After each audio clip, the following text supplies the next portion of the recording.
As these trams roll out, guests will be experiencing all the movie-making action propelled by the latest energy-efficient technology. Now, this is just one example of NBC Universal's and Comcast's commitment to becoming carbon neutral by 2035, helping us all take another step toward reducing our carbon footprint. So, welcome aboard for an awesome experience that's also awesome for the environment.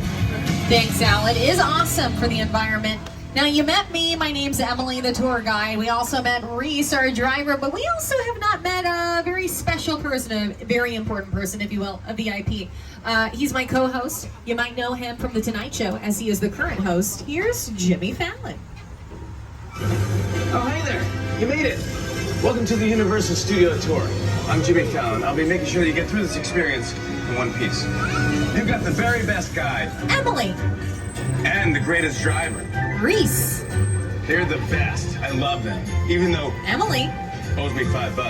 Oh. I know you guys are excited to get on the tour, but first, a few safety rules. That's right, Jimmy. We do have a few safety rules to cover. First, if you need guest assistance or have a medical emergency, if you drop something of value off the side of the tram, or if you have any sound or video issues, reach up and grab the red emergency cord that runs along the center of the ceiling of the tram, and I'll be back to assist you as soon as it is safe to do so. Otherwise, during the entire tour, please remain seated, keeping your arms and legs inside the vehicle at all times.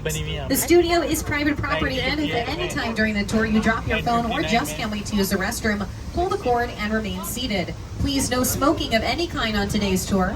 And be prepared, our tour today features loud noises, sudden tram movements, fire effects, and water effects. You'll want to have those cell phones and cameras out for great photo opportunities, but just keep an eye on them so they don't get wet. And finally, for your safety and for those around you, please do not use selfie sticks while you are on board. With that, we're heading down the Universal timeline. We're officially entering the heart of Universal City. We have all the amenities that a city quite like the one that you would live in has, including our very own fire station was on your right-hand side. Fire Station 51, those are real fire trucks with real firefighters who work to protect us every single day here at Universal Studios. Of course, we're our very own city, but we're also the fully functioning film and television studio. We're currently undergoing one of the largest expansions right now in our history. We're actually going to see some construction for that coming up here in just a moment on your left-hand side. If you look up over by stage 12, you'll be seeing that construction. Now, while our studio is expanding, so is our theme park. We are very excited to announce that Super Nintendo World will be opening here in early 2023. Here at Universal Studios Hollywood, you can find updates about Super Nintendo World on our website and social media accounts. You'll actually be able to see some construction for Super Nintendo World if you look up towards the right-hand corner of the sky.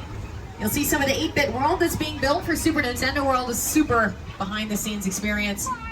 If you are just as excited about Super Nintendo World opening as I am, let me hear you say, wow! Yeah, it's like I'm playing Mario Kart or something. Now, we are heading into the front part of our studio. This is the front lot part where we have all of the majority of the sound stages here on the lot. These sound stages are these big brown buildings on your left-hand side. Stages 20, 19, and 18 were most recently used for the TV show Bel-Air, which is a dramatic retelling of the Fresh Prince of Bel-Air that you can watch exclusively on our streaming service Peacock. They're actually renewed for their second season, and they're currently in the pre-production phase of that right now. Sound stages 17 and 16 on your left-hand side. How the elephant doors open, these big openings. So take a look inside. You'll actually be able to get a really cool behind-the-scenes sneak peek at what it looks like inside of an actual sound stage. You'll see those heavily padded walls help these sound stages stay about 98% soundproof. Hey! Now you want a soundproof facility like a soundstage to film in because you want to remove pretty much all the external sound, and that's what those heavily padded walls help do. It helps create a completely controlled environment for filming, which is ideal. You want to control all of the elements whenever you're filming. Now, the large empty space of a soundstage helps a production be able to come in and basically build whatever they require. Take, for instance, the TV show Superstore. They actually built the entire inside of the Cloud9 Superstore inside of the sound stages that we just passed. It's not a real Superstore. They built it right here on the Universal backlot. Now, Soundstage 21 on your left-hand side was featured, has some pretty heavily featured scenes in Jurassic Park. If you remember the scene where the Jeep is falling through the tree, that was filmed in that very soundstage. And the Top of Mount Crumpet and How the Grinch Stole Christmas was built inside of Soundstage 21. Now, it is summer blockbuster season here at Universal, and you know what that means? Some really cool movies are coming out, including one that just came out earlier this month, Minions Rise of Gru. Take a look on your screens for a sneak peek.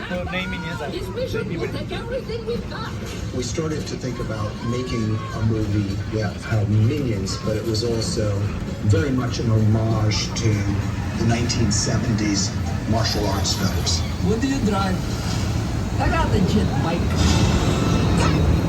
Now, these trailers on your left-hand side are actually for the show Never Have I Ever. They're currently filming inside of the sound stages on your right-hand side. Now, those trailers are where the actors will go whenever they're not being needed on set. That's also where they get ready in the morning, going through hair, makeup, wardrobe, the works.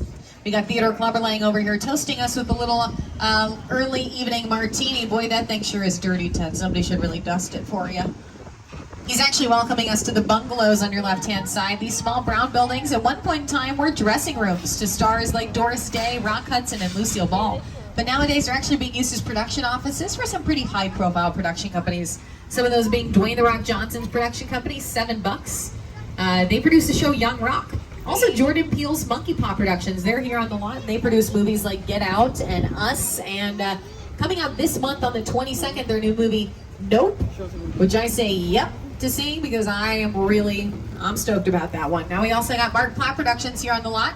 Mark Platt Productions not only produces musical movies for the screen like La La Land, but also musicals for the stage like Wicked and Dear Evan Hansen, and they're currently working on the movie